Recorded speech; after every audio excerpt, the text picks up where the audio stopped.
Yeah, director is focused on a single episode, or in Scavenger's case, everyone was doing 2 episodes except for Vincent Swee. He did 3.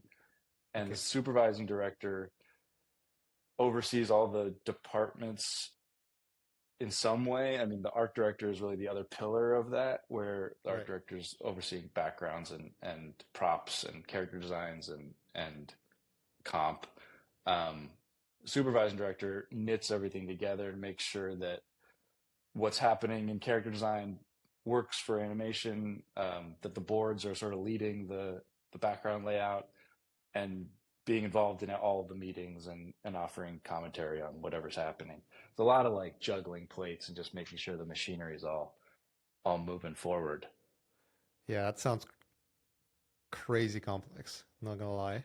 Um, Fortunately, surrounded by lots of smart people, right. and but it's it's been amazing. I loved working on Scavengers, and working on common side effects with Joe has been like taking all the things we learned on Scavengers and applying it to common side effects and seeing how this is just a growing organism that's just functioning on firing on all cylinders.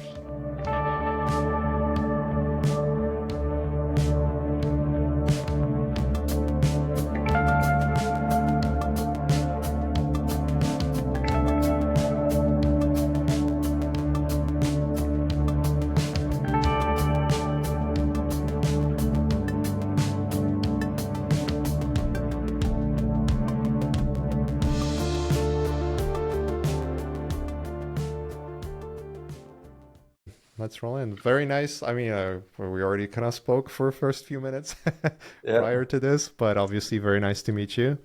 yeah, Um, same. the first time I actually do remember your work, seeing it for like the first time I saw was watching the Strokes video you directed, and I was like, "Whoa, that looks really dope." There was Well, like a couple of scenes that I'll stop because that okay, that was actually directed by Mike Burakoff. okay, I was animation director. Um, okay, got it, yeah, got it. Mike Okay, Mike is a good, close friend. Yeah. good. Okay, cool. Taking it back. All right, cool.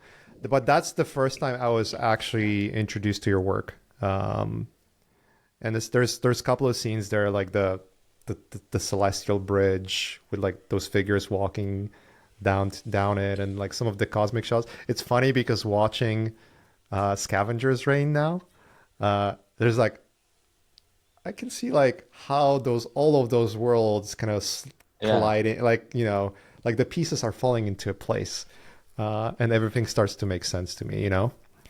Yeah, it's like, I think we're all sharing kind of a collective unconscious about this stuff. The I mean, that short to me, it's a little emotional now because Mike actually died a month ago. Oh Yeah, this is kind of an intense way to start, but shit. yeah, he. We Um, don't have to talk about it if you don't. I no, mean, no, I'd like to actually. This is an opportunity. I hadn't really talked okay. about it publicly, but Well, first of all, uh, sorry to hear that. yeah, Yeah. yeah. But well, give me 1 minute. 1 minute. Mike and I've known Mike since I was 10, basically. Oh Um, wow. he was a friend of my brother's from high school, and I always looked up to him because he was this creative genius dude, and he was making animation and music. And when I graduated college, he basically taught me how to animate, and we worked together in a studio in Brooklyn for 5 years. Um, he was doing a lot of concert visuals. He was working for this DJ named Cascade, and he was doing stuff for Major Lazer. And so we did a lot of concert visuals, music videos together. And then I moved upstate New York, and we sort of stopped working together for a few years. But then he reached out when he got the Strokes video contract, and he had done this amazing pitch, and he wanted help putting together a team of people. And at that point, I had done a lot of this kind of internet collaborations with artists we love from around the world. So putting together the team with him was like a real joy, and a lot of the people that worked on that video ended up working on Scavengers and Kill Team Kill and Common Side Effects, the show I'm working on now. And the fact that you're like touching on the celestial bridge part, it's like that was like his whole cosmology was surrounding this idea that Mm, there's something beyond this plane of reality and it's miraculous and beautiful, and that he put so much love and so much heart into that scene specifically. um, and a lot of artists went into that. This guy Adam Sollard did a lot of the layouts, but Mike composited that himself. But yeah, sorry, yeah, wow. it's yeah, it's a lot, it's a Wow. lot. Yeah. I mean, Yeah, yeah, knowing someone from basically childhood. yeah. Um, Super sorry to hear that. It was just before the holidays, so this music video has come up in a few conversations with people recently, just because I think people love it. But it's tough. It's extra difficult to talk about because it's such a heavy music video, and it's so, I don't know mm, if you've watched it recently, but it's like so much about death and loss. So yeah. that's been a tough one to come back to. But Yeah, I glazed upon the topic many times. I yeah, think honestly, our industry is kind of riddled with it. yeah, I think yeah, just generally speaking, artists are very, what's the best way to describe this? Neurotic creatures. yeah, I think just we're just wired this way, you know. Like I think there's more emotions coming through, and it shows through our work quite a lot of times. And yeah, it's very difficult. Um, on that topic, I recorded a podcast with Mike Nash. I don't know if you've known his work. no, no, I'll look them up. Mike Nash used to be, I call him a grandfather of hard surface design. Yeah. Basically, he did those crazy mechanical, like mecha, like cyborg designs back in the days, like ultra realistic. I mean, an incredible person, incredible artist. He inspired basically everyone who does robots these days, like, or like, suits and helmet designs and like, like the robotic stuff. Most of them know who Mike Nash was, like at least Yeah. from like my generation, like our generation, right? Or even younger artists. I recorded that episode and we decided not to release it because it was very heavy. And then I got the news he died 2 weeks later. Oh wow. And you could kind of tell that he was struggling while It you were was talking. yeah, it was weird because I was like, I mean, yeah, that's totally fine, dude. If you, it's just like yeah, it was pretty heavy. I'm not Yeah. gonna lie, it was pretty heavy. Knowing that he committed suicide, by the way, Yeah. um, and it was a big loss for the entire community. And I was like, fuck, like we just spoke, man. I know. I know. And I have Um, a lot of the same thoughts rattling around in my head too about, you just talk to somebody and then you lose them, and there's so many things you want to say, but the aftermath has been like horrible in so many ways, but also there's a beautiful thing that happens with a group of friends. And he had such a big group of friends and this bigger community in the music industry and animation and film, and so everybody getting together and sharing stories and laughing together and having parties and celebrating his life has been a beautiful thing to witness, and feels like his spirit definitely is living on in all of us. yeah. Was that how you got to like become who you are in Yeah. terms of like artistic Oh, 1,000%. approach I and mean, everything? as much as I'm like, this is my first time doing like a big podcast interview, and now I'm suddenly talking about very serious stuff. But Yeah. I can't even talk. I can't talk about my art without talking about Mike. I mean, he was like Hmm. my mentor in just how to be a freelance artist. He showed me how to file 1099s when I was 21, and That's how important. to very important, yeah. Um, and we shared a studio that I think we were doing very similar things to what we're doing now, and just trying to carve an independent path. Hmm. But philosophically, it was always like following your creative drive and putting that at like the top of the priority list at all times. And yeah, he's such an inspiration. He's the funniest person I've ever met, and the most creative, endlessly creative person. So I think I always had like a little brother syndrome with him, just looking up to like Mm. how he made things and the effortlessness of how he made things. And it's something that I've like always wanted to embody myself. Um, yeah. In so many ways, made me who I am in all ways.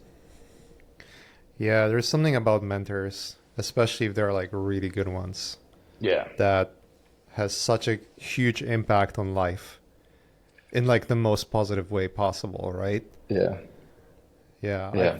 I've had a few as well. There is this artist, Rafael. His nickname on we've met through forums. I mean, when I started doing art, it was like 2004. Like when I was like considering it professionally, Hmm. right? And we went. There was no social media back then. It was just forums, and we met through forums. He was a big kind of like. He was always giving me a feedback. He was an amazing painter, by the way, like amazing. So he would always give me feedback, and then I was super inspired by Tomek Baginski, the Cathedral short that is Hmm. done in 2003. I think he got nominated for it, or 2004 for the Academy Awards. So I was like, whoa, like Polish person, Academy Awards, like what the hell? So that was Did you to get me was to like, did you get to meet? yeah, like years later, and we became Yeah. friends. You know, Oh, that's awesome. that's Awesome. that's crazy. Um, and it's funny, like you either have like those people who are around you that influence your work and your behavior and almost like put you on a trajectory in your life, but also like by proxy, people who are like incredibly inspired by, and Yeah. then the years later you get to meet them, which is like on its own level, like kind Yeah. of mind blowing and mind boggling. I Um, mean, it's full circle. It's like that in a big way describes my relationship with Joe and Sean and James. It's just, I think when I was getting started, I was working with Mike, and then 2013, the Late Night Work Club shorts dropped, and I didn't know Charles, I didn't know Sean. I don't think Joe was really involved in that, but I think I found his work through that network of people. Um, but it completely opened my mind to what could be done and what was being done in American independent animation. And then it opened up, you know, avenues for me to start to see what was going on in Europe with independent animation. right. And then to be working at a studio with those guys, 10 years later, it's a real dream. Still kind of makes me jealous, you know, especially after talking to Joe. He's such a sweetheart. He's like He the is, yeah, he is, really is. sweetest person you would ever talk with. Um, let's maybe talk chronologically. I'm very I mean, we already kind of started on this Hmm. topic of like getting into art and animation. I wonder was like if there are any like significant moments or steps that you went through. Were you like absolutely sure from the get go, working or like hanging out with Mike, like that's what I want to do, or this is something that you could kind of stumble Yeah. upon, or you both were interested in the same thing? Like I'm very curious, like where your itch to do creative work started, and was there like any like significant moments where it was like that's it, or maybe it Hmm. isn't, you know, that kind of stuff. Oh yeah, a lot of false starts, lots of detours. But I started pretty young. Drawing was a kid. I'm sure you're drawing as a kid. Yeah. And then I got a Lego camera. So I started doing stop motion animation, like little claymation experiments Okay. at like 10 or so. And drawing on whiteboards and doing a little like rudimentary character animation. then I went to college for more of the fine arts, painting, illustration, like installation art. A lot of that was more like gallery focused. And I was doing screenwriting and a liberal arts education, and thinking of this bucket of storytelling and art as something I wanted to do. But at the time, I think I was more leaning towards trying to create like my own independent, gallery practice, which at some point I realized A, I didn't have the chops for. B, it's a total lottery. And there are people who really have that drive. I think I wanted to do storytelling more than like just single paintings. But and so when I graduated, I worked a bunch of odd jobs in New York, moved to New York City with a bunch of friends, and I was a clerk at a law firm, and I did door-to-door canvassing for a couple of years. But in the meantime, I was practicing animation and starting to see what was going on, and I figuring out, learning After Effects, learning how to do commercial motion graphics. And then Mike scooped me up and started working at his studio called King Drippa. And so we got a space he already had a space. I joined it in Bushwick, and we started doing commercial motion graphics. I think it was really around that time that I started finding like Jonathan and Kondo's work on Tumblr. And Tumblr was really where I was discovering a lot of what was going on with cool European independent animation. And so I started to do a lot more traditional animation and just incorporating it into commercial projects or the concert visuals we were doing for Cascade and Major Lazer. And then I started getting more jobs in the New York commercial animation world just based on the GIFs and things I would post online. So working at like Hornet and Buck, and then putting together a portfolio. But around 2014, I moved to upstate New York and really was able to woodshed on projects and just learn my craft. Life was a lot cheaper. I could just spend a lot more time on my GIFs. And and then I was just working for Buck and working for Hornet and directing with Hornet, and then I got, and what was the chronology? I think it was I got based on a comic I put online. This guy Jeremy Sangley was a producer at Super Deluxe, reached out to fund a short film, so I made a short called Power Hungry in 2015. And that, I think, led to doing a part of the Teen Titans movie at Hornet, which then led to doing Kill Team Kill, I guess. I think that was I might be skipping some steps, but the Strokes video was in there at some point. Yeah. But lots of little projects that just kind of kept getting bigger and using the same kind of paradigm of putting talented artists together that I like from online and trying to do elevated, traditional animation as best as we could, and then getting into with Titmouse for We the People and Kill Team Kill was a total godsend, and that really led me to connect with Joe, and originally was going to direct on Scavengers, and then I got the supervising directing role. Can you explain the difference between supervising director and directors? Yeah, a director is focused on a single episode, or in Scavenger's case, everyone was doing 2 episodes except for Vincent Swee. He did 3. And the supervising director oversees all the departments in some way. I mean, the art director is really the other pillar of that, where the art director is overseeing backgrounds and props and character designs and comp.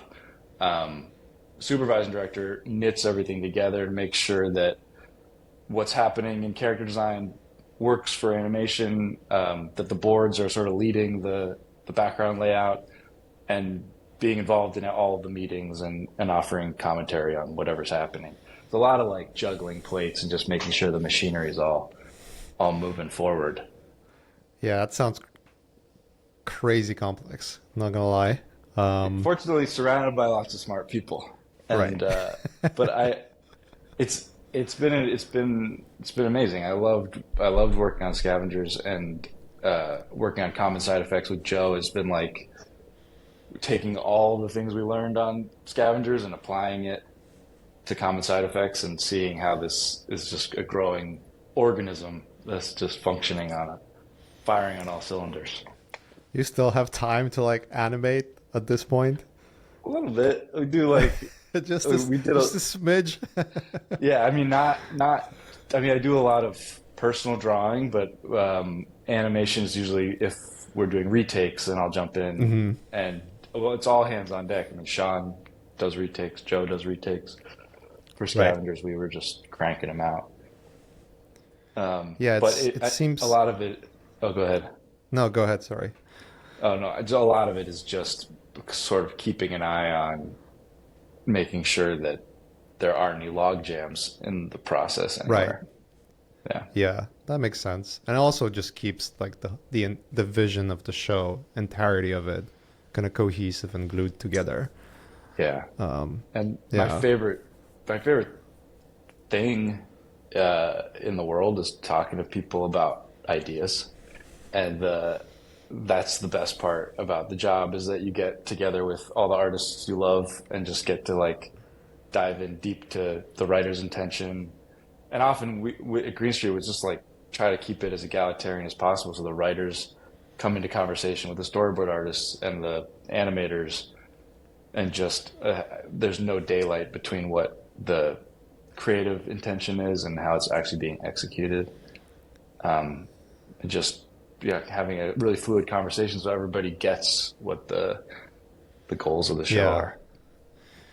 Yeah, I think that's like I I honestly think, especially if you have the team that can pull it off and the right Yeah, people in the right places, that's probably the best way to get like really creative kind of juices flow, get like the best ideas out that are possible out there on the table for a discussion.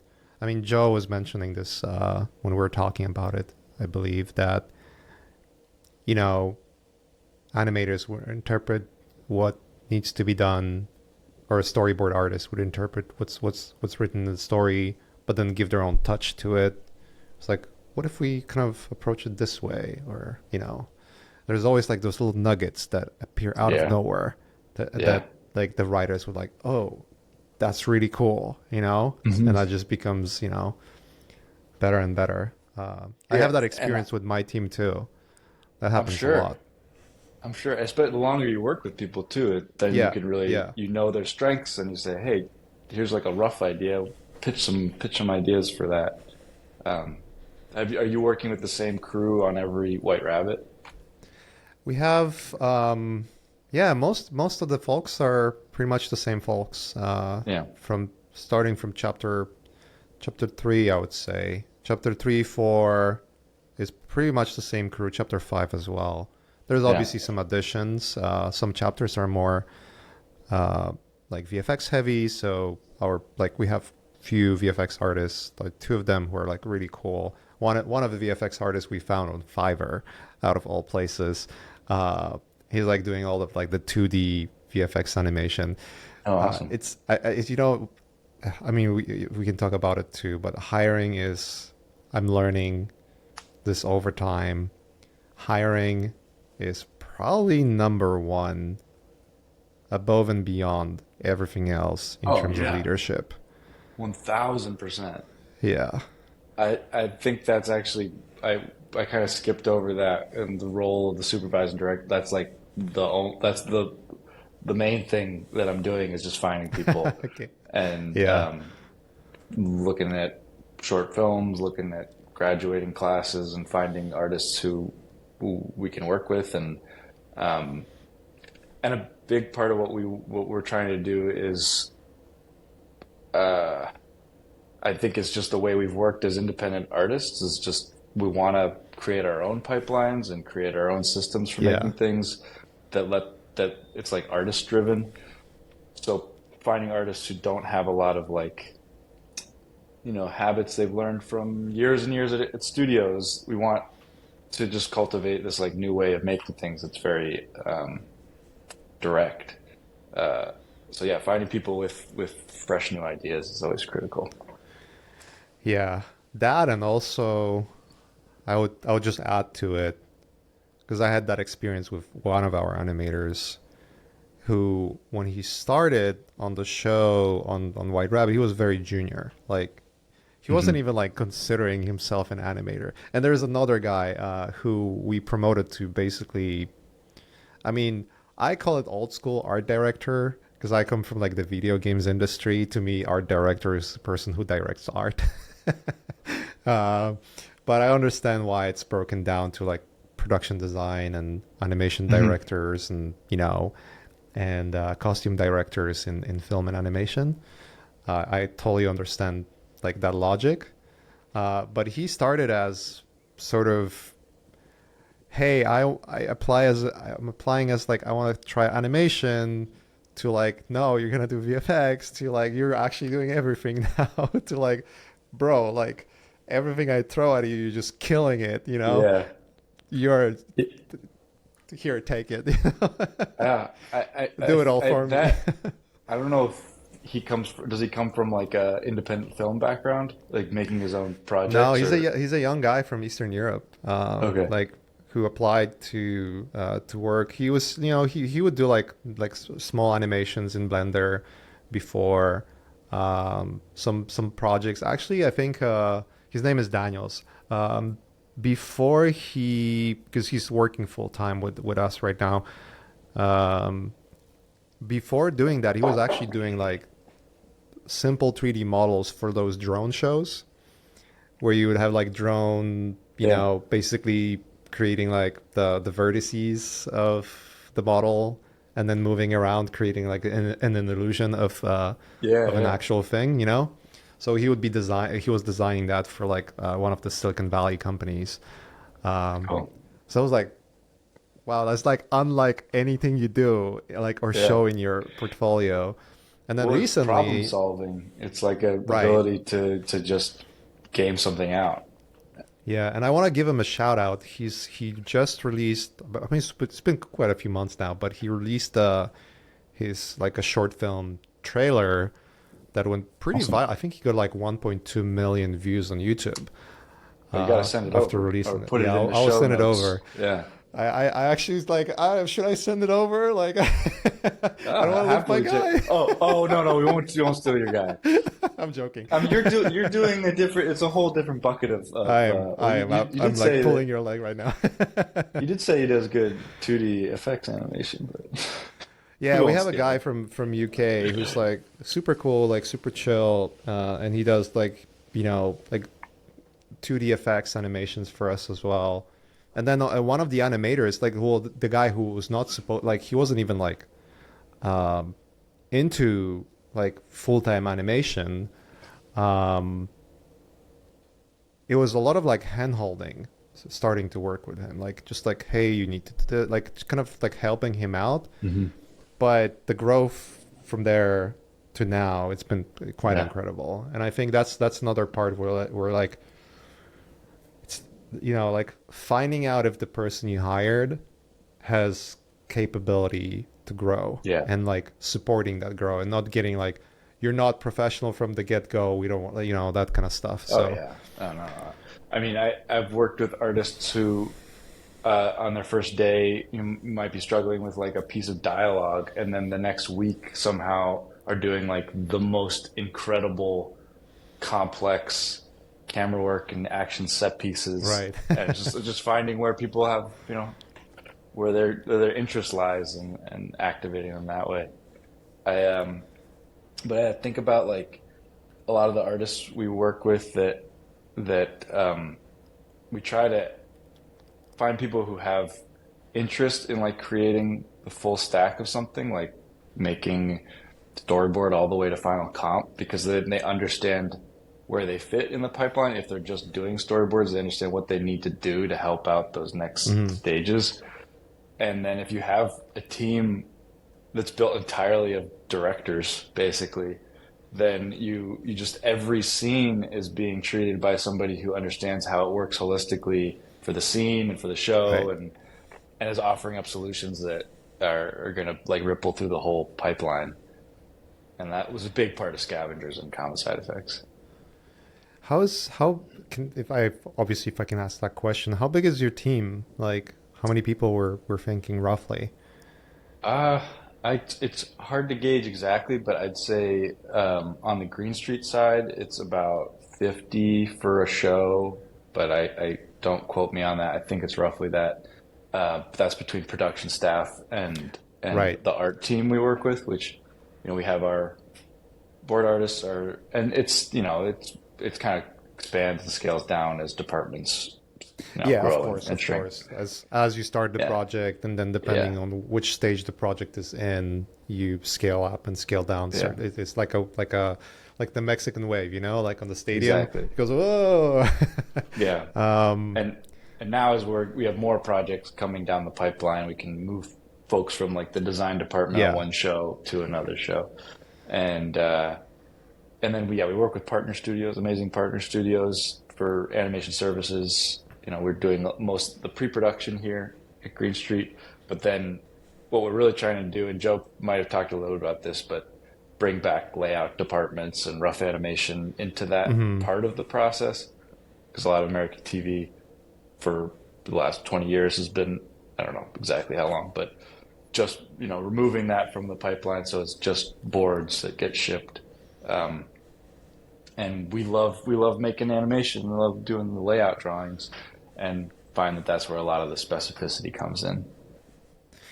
Quite ironically, even though I'm directing animation, I know least amount about American animation I mean, or honestly, animation just generally. yeah, I know more about I know how I Japanese make it. animation. Yeah.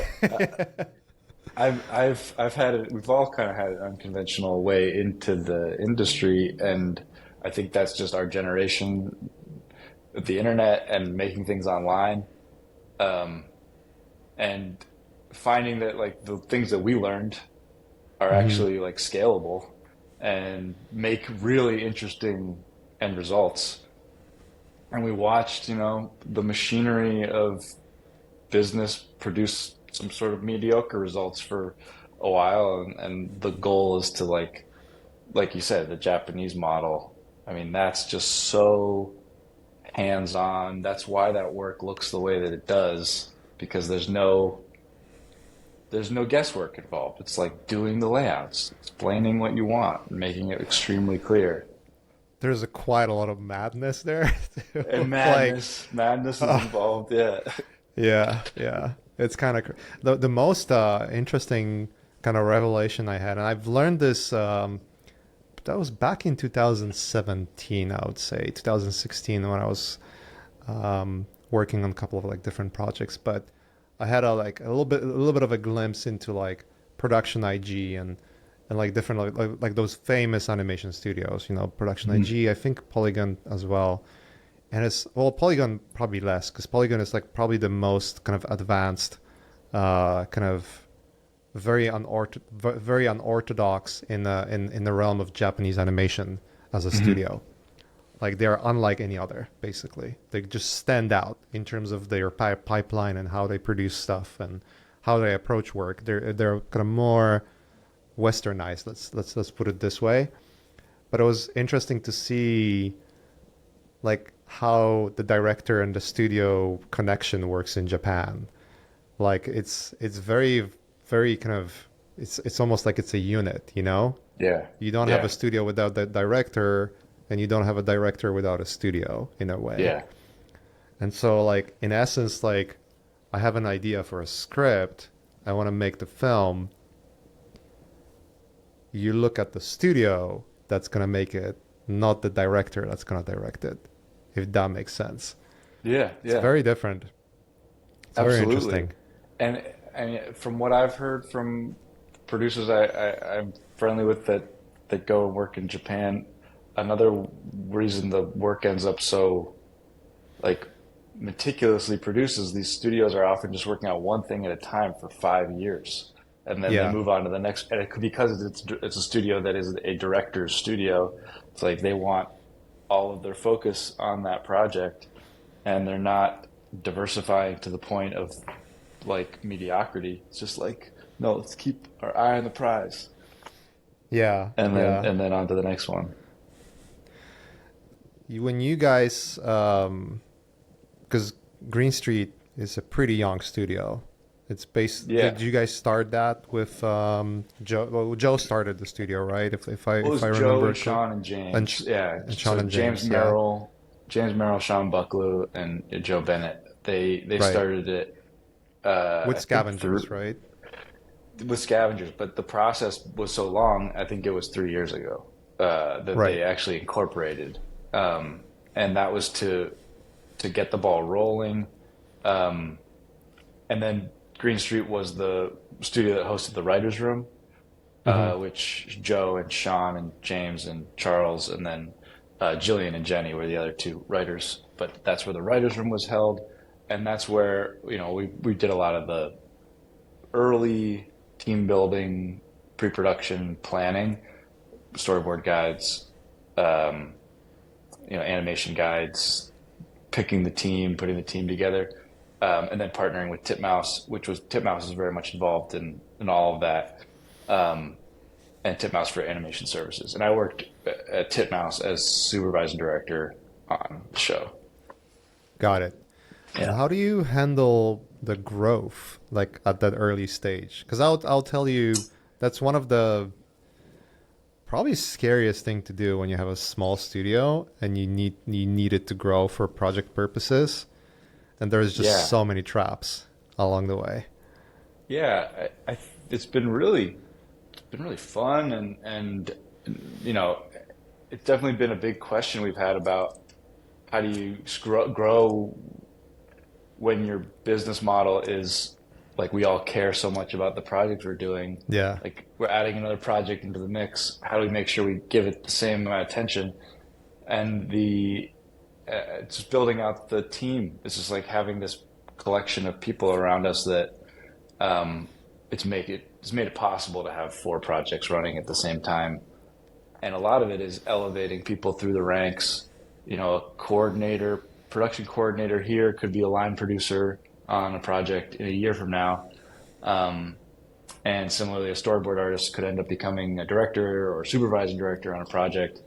And the more we can kind of keep growing with the people we love and work with, that's how it's possible to expand. But I think we are thinking keeping it bespoke and keeping it small and making sure we're really selective about the projects we're doing, both from like a production standpoint to make sure we're staying focused, but also being really selective about the type of material we work on and making sure that Right. it's something that one of the four of us is actually really like in love with and would want to spend, a whole month just focused on that and then jump over to something else.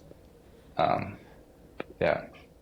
Yeah, that makes sense. Because I mean, even throughout your career, like when you started working with teams and hiring people, it's like it's one thing to have like 3 or 4 people to work with you, and a Hmm. team of 20. Like that's Yeah. it's a whole another beast in terms of like the amount of scheduling, how suddenly your calendar is just flipped over its Yeah. head. Like, I don't have time for anything anymore. It's just meetings. I know. Now we Are need you production doing, coordinator. Now we need this. Now we need that. do you find Um, that your time for personal art has dwindled it's or it's all non-existent. personal art? I guess, but everything you do Technically, is sort of personal art. I mean, technically speaking, yes. I Yeah. mean, with White Rabbit specifically, kind of is, Yeah. right?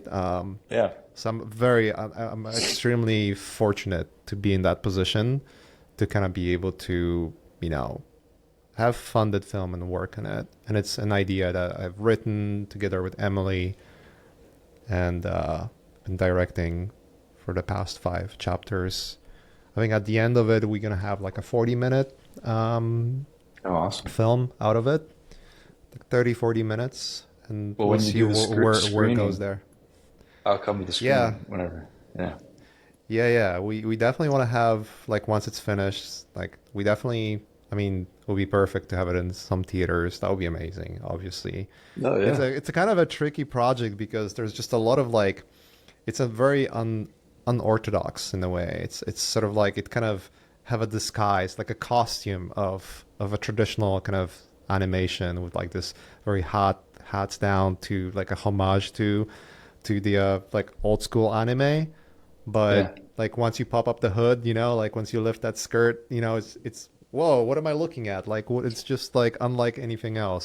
There's a lot of like audience related interactivity to it. Like the name of the Cool. character, for instance, was completely voted by our audience, and some of the story elements were voted by our audience as well, like which direction the story is going to go. Like I'll give you an example. Like at the very beginning of White Rabbit, when Mirai wakes up in the field and kind of follows this kind of magical fox, right, and goes to the gate, we did like initially did like those two kind of short animations that had like almost no meaning from like a storytelling perspective, right? They were just giving you hints. But in the writing process, they've had a massive repercussions in how we're going to produce the show. Like one, you follow the fox, so now you have a secondary character who's a fox, and the one who will follow the lady, which is like completely different character, completely different sets of dialogues written for it, right? Completely different storyline. So we were like kind of like I kind of the best way to kind of compare it is like each single chapter it's almost like its own little production, but it Yeah. has to Yeah. be kind of meshed together as a one thing in the writing, And you and know? you're making story decisions based on audience feedback. So, Yes. right. So Yeah. you have to figure out if you're going to hire the animal animator or the human animator. Right. Yeah. Yeah. Well, how much time do you get for yourself to plan each chapter? What's your runway? um we don't really have like a tight schedule Set schedule. specifically. Yeah. We're I mean, we do have internal schedule where we know when we want to release things, or at least we plan, because as you know, just things happen in life and you don't know where things gonna go, and you're like, what the fuck now? And you need to adjust to it. I Yeah. think to our detriment maybe, or maybe that's gonna play out well, is we look at what we're doing with like the love of like it just cannot compromise in any of the places. Like it just needs to be what it needs to be. That at the end of it, we're like, this is the piece. Yeah. Like there's Yeah. no, I want to go back and repeat or change anything. Once Yeah. it's all done, this is the piece. Like I can sleep like Yeah. peacefully knowing that I've done what I could have done to make Oh, it the best. I know that exact feeling. I feel it every day. Try to get that feeling. Yeah.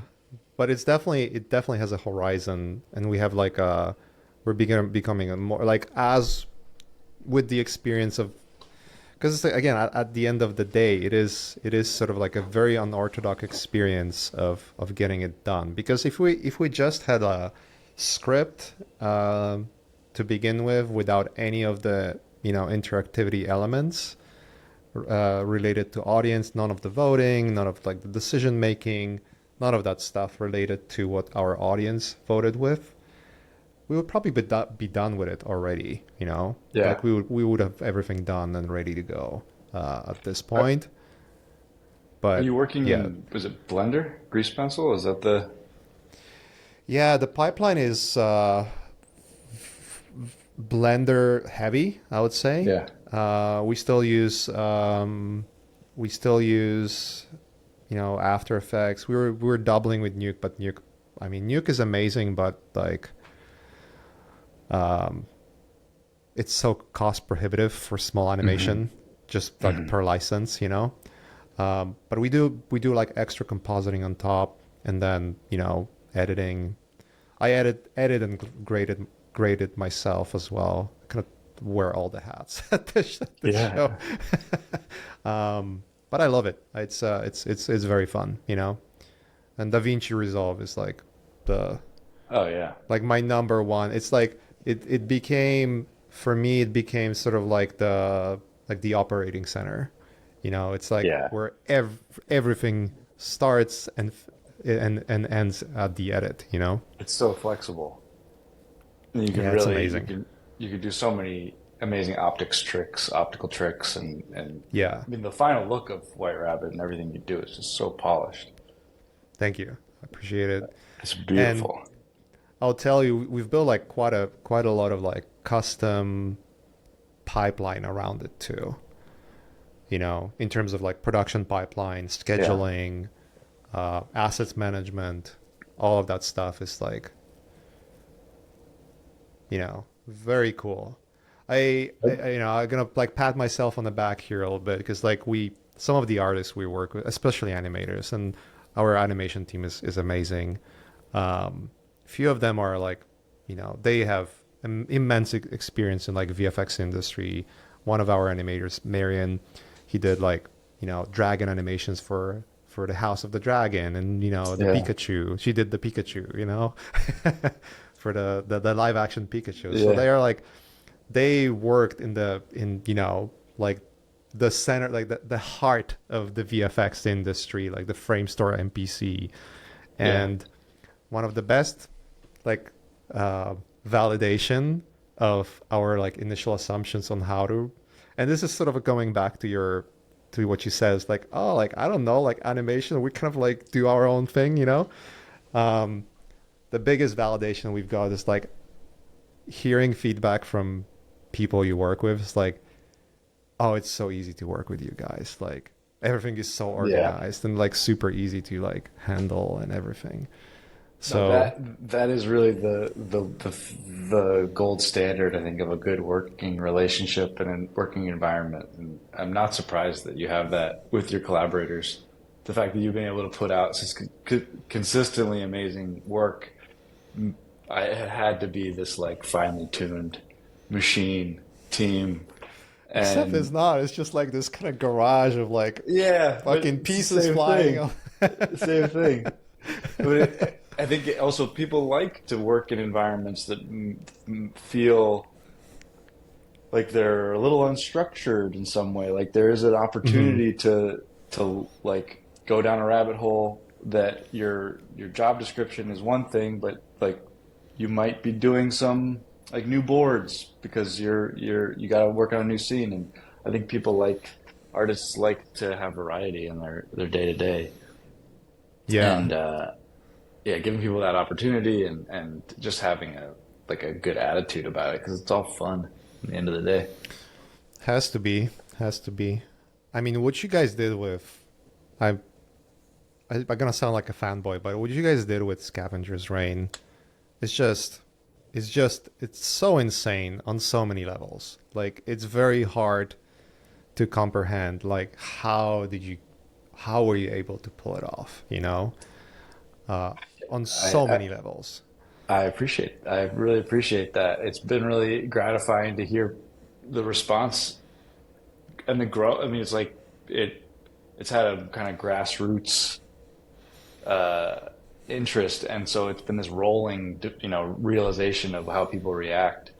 Um, and we had that feeling while we were making it. It just felt like we were making something really new, and Joe and Charles's vision for it was just so dialed in, and there was never any Yeah. confusion about what we were trying to do. Um, but yeah, I'm curious about what did you what was it? What was your reaction as you were watching it? I mean, where do I start? So first of all, with I mean, I should say spoiler alert, but honestly, I'm like unfiltered way. I tell everyone who didn't watch Scavengers Reign that they're an idiot. So go watch it, and if you didn't watch it, like shame on you. Um, yeah, it's well, first of all, just what it is. It's like the most pure sci-fi there is, literally. Like, Hmm. you know, full stop. Just that alone is, you know, it's so difficult to achieve that. have pure ideas translated into the screen, into Yeah. animation, and then execute animation in the way it's executed, and then have this incredible writing, incredible acting. Like, what the fuck? I watched like, what was it, like episode 5, and and Levi gets killed, and it's just a bunch of like flying pieces of metal, and you're like, why am I feeling fucking sad seeing pieces of metal fly? Like, what the fuck? Yeah. I You mean know what I that mean? it It's like a was puppy got killed. Like yeah. that kind of like, you just killed a puppy. Yeah. Like, how dare you? Um, Yeah, and having that, I had that reaction watching the storyboards, and like that, I think was such a beautiful element of the show was, and something Joe and Charles are so good at explaining, and all the writers and everybody putting the work into like the actual material. It's just being as honest as you can about human emotion and doing it from a perspective that is it feels like universal. It feels very like, I don't know, the texture of the show, it it allows anybody to kind of insert themselves into that scenario. There's not a lot of right. um, fooling around with too much exposition, so the characters feel kind of elemental. I keep thinking about, because I didn't work on the pilot. I animated a little on the pilot, but Mhm. I didn't have anything to do with the storyboarding.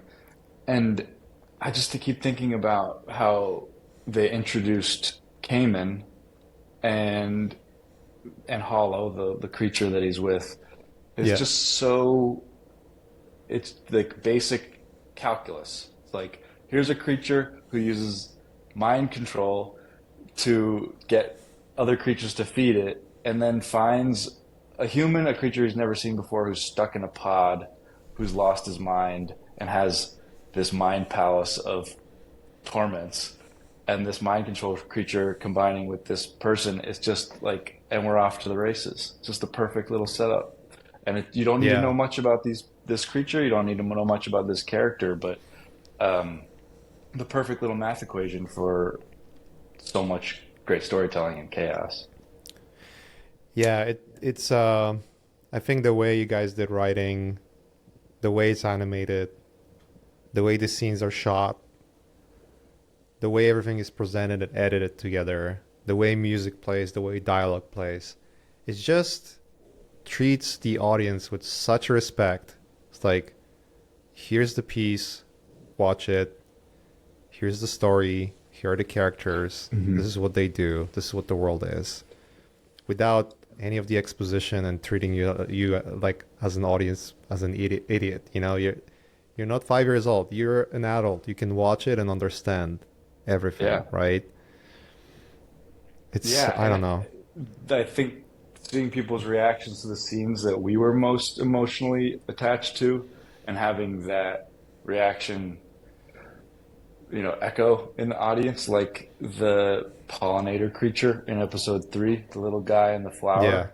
If you remember that, yeah, um, yeah, because that was Vincent Sui directed that, and as we were working on it, we are like, "This is." I mean, it's in the short film too that Joe and yeah, Charles yeah, made, yeah, yeah, yeah. different It's a little version of different it, in the but short. Yeah, different version. yeah, Yeah, it's more mechanical yeah. in the short film, but in the show is like, whoa.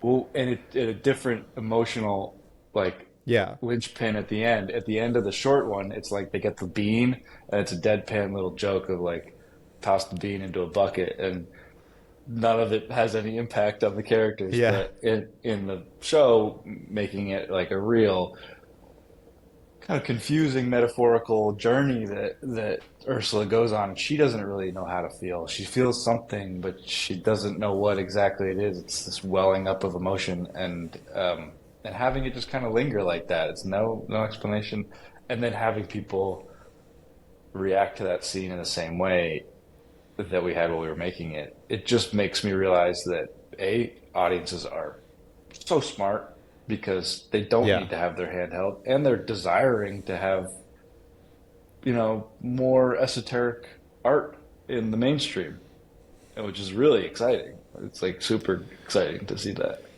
Yeah, I feel like Scavengers Reign has done to the sci-fi genre, and I'm not exaggerating here. That's really truly how I feel about it. Is what when I was growing up, seeing all of like the sci-fi video games come out for the first time. I've told this to Joe, but like my initial analogy was Another World game. Oh yeah, I It was played an that. Yeah. Amiga game.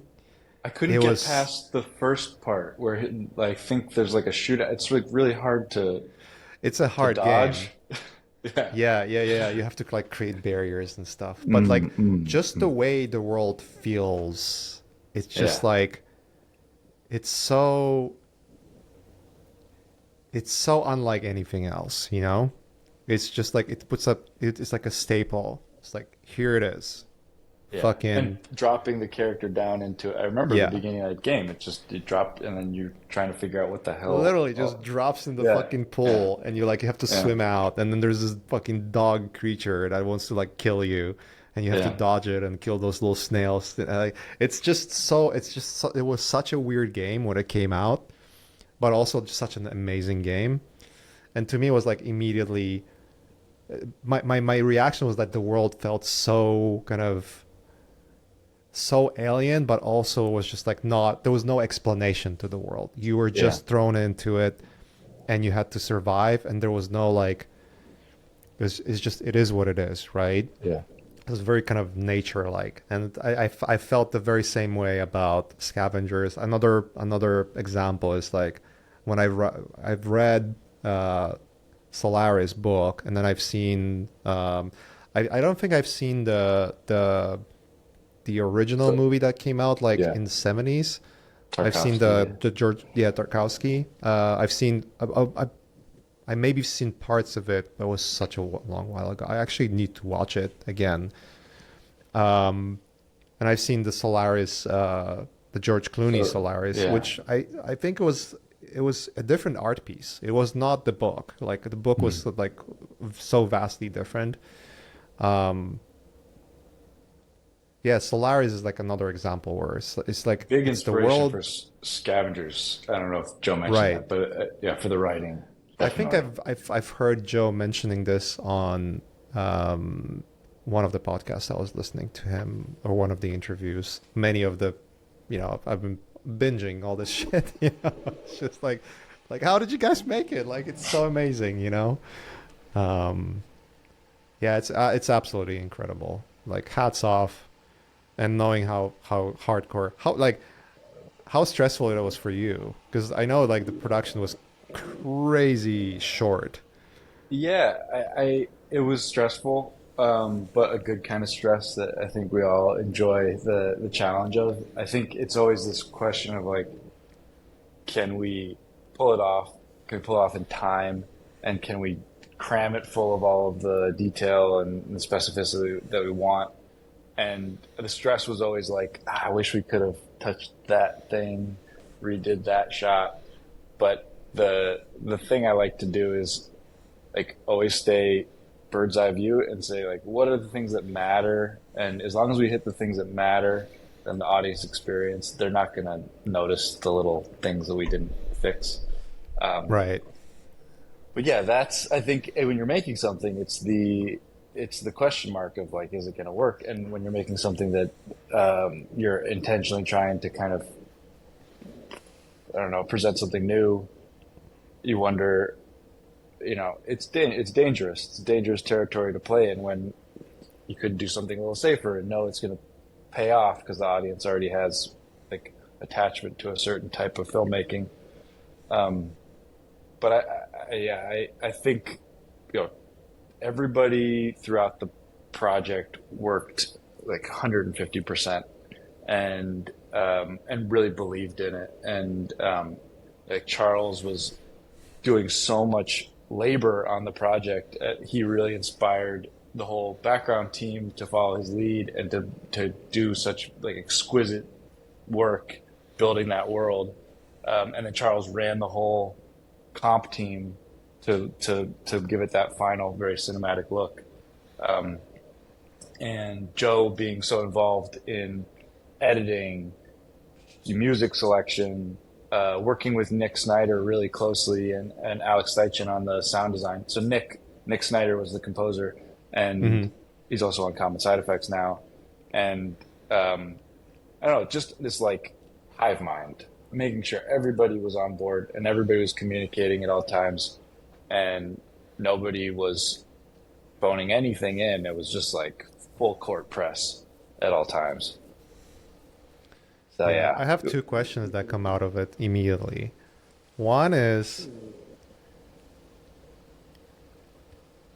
what do you think, like, this is like a very subjective question, obviously, and everyone will have a different answer to it, but do you find there's like a ratio of like, this fucking sucks. I hate I hate that I have to do it, but I have to hmm do it because the show requires it, right? And whether it's like endless meetings or yeah, stitching to like the labor, like just fucking grinding the shit until it's done, right? yeah, Because it's like either you or someone else, and maybe you don't have resources for someone else. yeah. Um, like, what do you think the ratio was like in your kind of like very subjective estimate, and like how do you deal with that? Because I think what happens a lot, and that's the caveat to the question why I'm asking is like what happens a lot is a lot of people start something because it's cool and it's exciting, and then it gets hard and it's like, oh, Yeah, I don't want to do this, yeah. you know? I think that So, ratio is constantly changing for me, and I have to go on a lot of walks. A lot of walks throughout the day. Uh, and but yeah, I'm always thinking about the process of making something like this. Is somebody in my position or your position or Joe's position on a show is like we work for everyone else more than they actually work for the show. It's like we have to provide more information than they need to do the shot or to do the right, to work on the storyboards. It's just this ever unfolding list of tasks to give people more information about how to achieve the thing you have in your head. And as soon as you sort of move away from that obligation to provide more and more information, more and more clarity, drawovers, conversations, that's when it starts to become a kind of like, I don't know, uncoordinated effort. And right. that's the thing I find to be the hardest thing, but also kind of the most gratifying thing about the process is just like, all right, I have an idea there. I can move towards it and work with somebody on it, and it'll blossom into something exciting. And just finding the energy to just keep moving down the line, focus on this thing, then this thing, then this thing. Um, Yeah, that but the makes meetings sense. are frustrating. That's true. No, they're not. I love my Yeah, meetings. I love meeting with everybody. when I say frustrating, not frustrating, it's just like, it's because they're always interesting. Like as you said, Yeah, you have to like relay a specific information because if you don't, then you're kind of standing still, and you have to keep things moving forward. yeah, Um, but when you have like a back to back, eight of them, and yeah, half of the day is gone, is like, fuck, the stuff I like planned to do on my yeah. end that I need to do is sort of like taking the second stage, And it's and that emotionally becomes like, exhausting. yeah, oh yeah, for Yeah, sure, for sure. That's the part is like, because as creatives, like we want to create, not to talk yeah, about, but I digress. But the second part of it is like, because you mentioned about like this kind of the unknown of like whatever the decisions we were making, are they actually gonna pan out the way we want it? Like, what is your perspective on this? Like, do you look at the the act of creating as a kind of selfless kind of, let's just do this, this is the idea, and whether it's gonna click or not is irrelevant, or is there always an element of like how can we make it more pleasing Hmm. towards specific demographic, like whatever that is, Oh right? yeah, Because there are certain artists who love, and this is, um, I know quite a few, especially like fan art artists who like, I just fucking love fan art. I just want to yeah, do it all day, you know. Um, versus like I only want to create original things that I don't really care if people like it or not, you know. yeah. I wonder how it is for you and your team. Like, do you guys like care about that at all, or are you just like purely focused on Making the thing. here's the task? Yeah, I think we always have like the goal is to entertain 100%, and the goal is to like if we have an idea for something to elicit the same response in the audience that we have thinking about that idea. right, Um, and the I mean, something we often think about is, and there's like a Rick Rubin thing going around Instagram that's basically saying the same thing. You like you do it for yourself because as soon as you do it for an audience, the work becomes dishonest.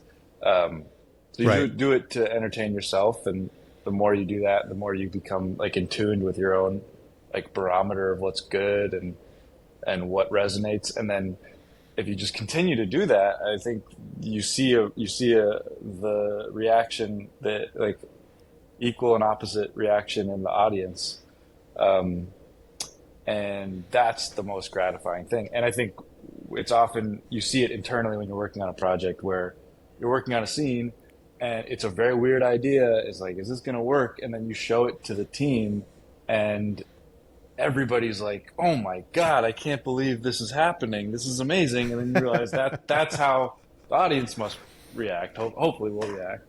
Um, I'm thinking about a specific scene that Joe thumbnailed. It was like a late addition to our final episode of the new show.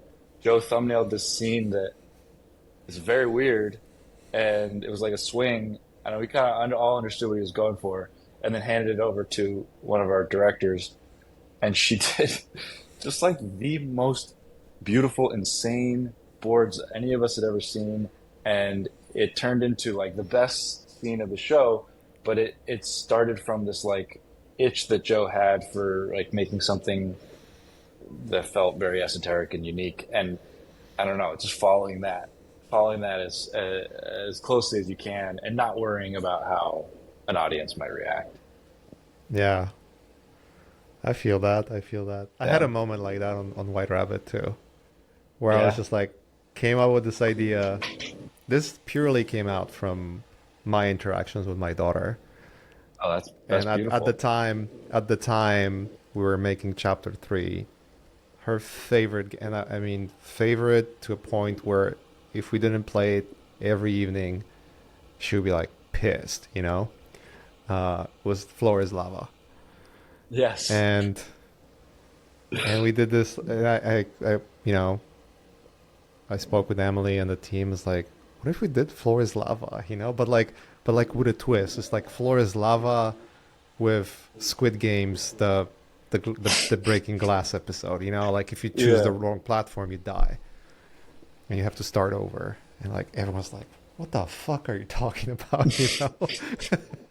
that's And it great. turned out to be like one of the like most appreciated thing Yeah. at the time. Like people would just because there was like a system where you could actually get a reward for finishing it uh, with least amount of tries, let's say. um, which is always sort of like a little kind of social experiment gambles we do, Yeah. right? But beyond that, people would just like come back and play it. It's just like, oh, it's it's stupid. There's like no gameplay, but it's just so fun. You know? Yeah. So And it that was like probably super gratifying. and you probably struck some kind of like nostalgia nerve for people, like, and you For coming to sure. it from a very honest personal perspective too. Yeah, and it's also just like for us it was like just this commentary on this never-ending kind of floor price discussions in NFT space. It's Hmm. like, is your NFT like what happened to the floor price? Like the floor fucking collapsed. You know? So Yep. the floor is lava was like, or it's just so hot it goes all the way up. Uh, there's just so many like little nuggets, like kind of commentary we give about crypto, which is funny. Um, it's that, yeah. But yeah, I don't know. Yeah, it definitely scratches the itch because if you're a father and you have kids, they like that game for sure. It's one of Yeah. like those, you know, one of those games kids like to play. Yeah, but For it's your very kind of like, what is it, you know? And it plays to the story too. Like, Yeah, but for yourself, I mean, where would you kind of fit yourself into that paradigm of doing it for yourself or doing it for an audience? Because the fact that you're doing it with the audience, I imagine, complicates that dynamic. you know, I was thinking about that recently, quite a lot actually. Um, Yeah, where do I fall into? Like, I was thinking, like, where do I actually fall in that space? You know, do I am I more of a person that needs to please the audience and tries to figure out the way to do it, or am I doing it for myself? I think this is my answer actually, because I've actually kind of like thought it through, and the initial answer that popped in my head immediately was the best career-wise moments that ever happened to me came from the things I'd done for myself with love. yeah, Period. Right? yeah, Whether it was like a short film I've released, like the first one, like when I released Showtime short, like the teaser, it changed so many things. Like it actually yeah, allowed me to start thinking about like doing directing work to begin with, right? Without that, there's no way I would even like try to attempt, right? yeah. Um, yeah, there was like I remember working at Crytek way back in 2000. I started 2005, finished 2010 when I moved to Naughty Dog.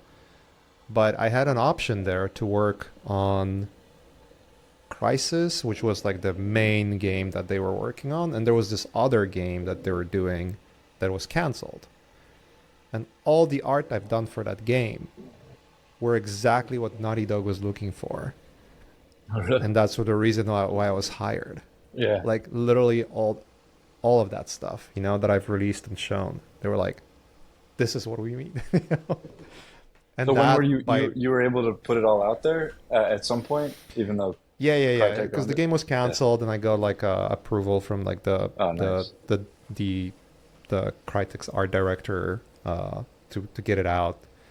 Because I don't think they have ever intention to work on it. I mean, at this point, I don't think they ever will. It's just, it's a skeleton of the company that used to be. Hmm. But it made me to get to work with people at Naughty Dog, which you know, from the way you talk about Green Street and Joe talks about Green Street and like how you guys were working on Scavengers and your new shows. Naughty Dog, at the time I was working at Naughty Dog, felt very much like that. Like very kind of Oh, that's great. flat, non-structured, non-corporate, kind of everyone has a voice. Uh, we're all like in this garage. Let's Yeah. get our hands dirty and just Oh, get that's to work, great. you know? Felt very much like that. And then, you know, that's how I got to work with Neil Druckmann, who was the creative director, and he became the showrunner of you know, The Last of Us. He actually created The Last of Us. Oh, yeah. He's That was amazing. his idea. Yeah. And Bruce Straley, amazing game director.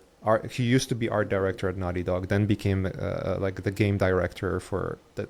Basically, if you like playing Uncharted and you like play like from the gameplay perspective and how the pacing works and story bits are like placed and where the cinematics are and how it feels to play, that's Bruce Straley, you know? Awesome. And I've learned so much working with him because he's an excellent painter too. Like he's a painter, art director, um, and you just get to like randomly end up in the places from projects you were not thinking would be successful in the first place. Like you were just like, Yeah. oh, this is cool. This is so different. Like here's this hot project that everyone wants to be involved with, and this is the. And I had those struggles, like, oh fuck, this maybe, you know. But at the end of the day, I guess that's where it is. It's like the Which most following, yeah. interesting. following Yeah, whatever is speaking to you at the time, and then being as like direct and honest about your involvement in it.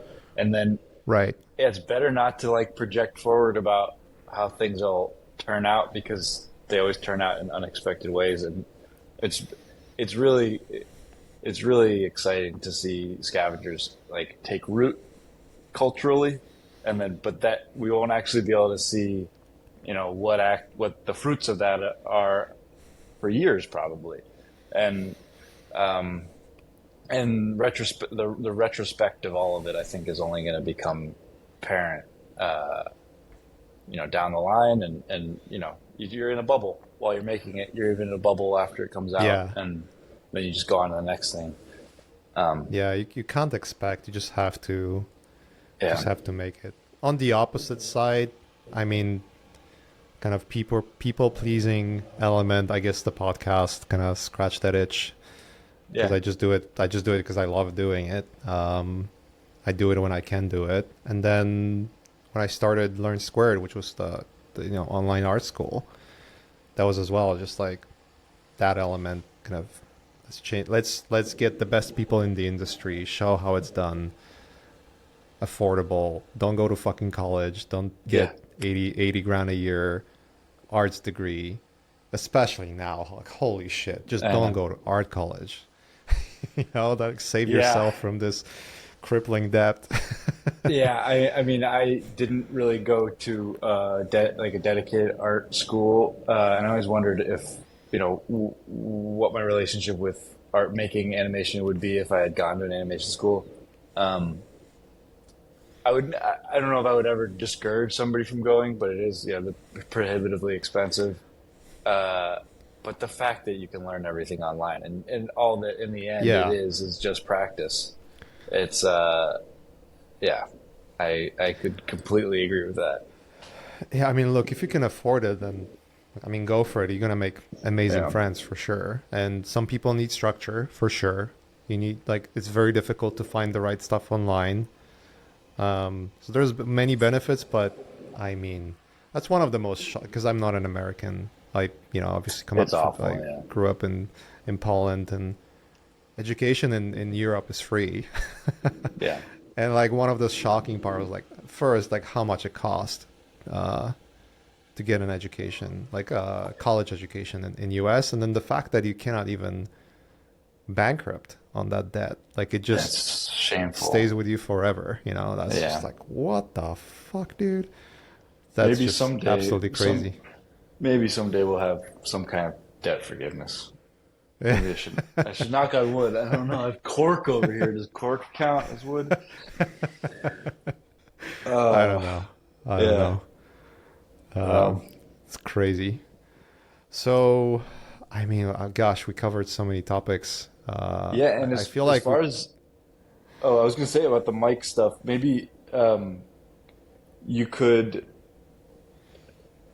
Would I want to like rewatch what I said about Mike sure. just to like check? But I feel like I'm completely comfortable sharing a lot of that. The biggest question is just whether or not. I I don't think there's a lot of information out there about suicide, and I'd be a little more comfortable with a little more ambiguity around it. Um, Yeah, I I can don't know cut if you some parts if you can there. edit it Yeah, around it. Yeah, easy. Yeah, I'll yeah. I'll edit out that part, and we can But keep the rest. I do appreciate the opportunity to Yeah, of talk. I mean, course. talk in general, obviously, but to be able to talk about Yeah, that in a sensitive, it open just came way. so randomly. It's crazy. Oh no, I know. Um, I mean, when you asked like what topics would be off limits, I would never have said that would be off limits. I don't think, but it's funny that it didn't even occur to me to say, right. like, because I think we're all very open about it here. Mike was working at Green Street at the time, so it was all Hmm. very, we all were in this like big whirlwind of emotions around it. Um, Yeah, before I'll send I'll send you a clip how the cool. beginning looks like before I like Yeah. do any edit. I'll Yeah. definitely send you that. But before we wrap up, um, Yeah. what are what's on the cooking stove? What else is happening Yeah, that you're I like there's excited? a bunch of development projects that we're really stoked on. We have three or four, pilots that we're working on at the same time. A new series is going into, it's been greenlit. Um, but all that I think has not been announced yet, so I can't talk about it yet. But the thing that has been announced is Joe's new show, Common Side Effects, Yeah. which we partnered with Bandera, Mike Judge's company, And crossing fingers, season two. and crossing fingers Scavengers for Reign. season two. Yeah, I can knock on cork Yeah. again for that. And Dude, I'll send you so much cork. You can yeah, knock on it please, all day. please. Yeah, getting the gears turning on just like idea generation for that. For Scavenger season two, that's been like Sean and Joe and Charles and James getting together and sort of hashing out what their dream scenario would be story wise. And all the whole team would love to get back into that. Common Side Effects has been amazing. It's just like I don't know. Did Joe talk to you about Common Side Effects much? Just really briefly, Yeah. I'm very curious what that's going to be. Yeah, I mean, there's a little bit out there, but it's about the pharmaceutical industry and the Okay, DEA and mushrooms, sounds fun. um, and the tone is very much in line with Joe's personal work, his comedy Ah, work. perfect. Yeah, and but it's also Perfect. like a drama and a thriller. Yeah. I love thrillers, and it's been amazing to work on something that feels like we're trying to do like a Coen Brothers, Steven Soderbergh type thriller, which is really fun in animation. Yeah. Honestly, the less I know, the better. All I need Okay, to I'll know leave is it at that you that. guys, yeah, all I need to know is that you guys are working on it. That's just enough for me to get like really excited about it. And the Scavengers Reign for me came out of nowhere. It was just like at first I remember because I remember seeing the short, but it didn't immediately click with me because it was like so many years apart, right? That this is the same thing. And I remember looking at it at HBO Max, like, whoa, like a new show came out. I maybe watch it. I don't know, you know. And then I think well, Emily like texted me like, you gotta watch Scavengers Reign. It's like, oh shit, all right, well, like, I'll watch it. And then like literally That's my great. friend Ash, he's like, dude, Scavengers Reign. Like, what the fuck? I'm like, all right, say no more. Ah, So we all kind of like all of my friends kind of started watching at the same time, and then I would just spam everyone's like, you gotta watch it, you gotta watch it, like relentlessly. You like if you don't watch it, I'm not even gonna talk with you, ah, kind of level. And oh, I think that's it's lovely. important because it's like to me it's one of those things. It's also just like if this show becomes successful, and thankfully it's becoming successful, that just opens up so many doors for creative people to just like, hey, I have an idea. It's not Spider-Man 8, believe it or not, it can get successful, Yeah, and yeah. you guys did it really well. Another example of truly creative person that I held at the highest regard is Alberto Mielgo, and his body of like complete body Oh, of work, same, just same. extraordinary. And so, yeah, super excited. Where are you guys gonna go? Well, thank you. Yeah, I can't wait to see White Rabbit Part Five and anything else you're Yeah, putting out. Everything you're putting out. thank you. It's Yeah. coming out soon. um, is there anything else you want to drop, like where people can find you or anything like that? If you care, like we can drop it here You and can then put the Green wrap it up. Street handle in there. I mean, the Instagram. We don't really post much to there, but you'll see the next press release probably, and some trailer potentially. Um, but yeah, I think no, I can't think of anything. We kind of like to toil in our little studio over here, and but if anybody wants to reach Nope. out, I'm around. Cool. Yeah. Well, thanks for joining me on this. Oh, thank you. This is great. Great to meet. Yeah, great. Excellent to get to know you. And you should Sweet. come by the studio anytime. We'd love to have you. Uh, yeah, let's discuss Let's this. make it happen. I'm Yeah. down to do it anytime. All Awesome. right, let's finish All it right. here. Yeah.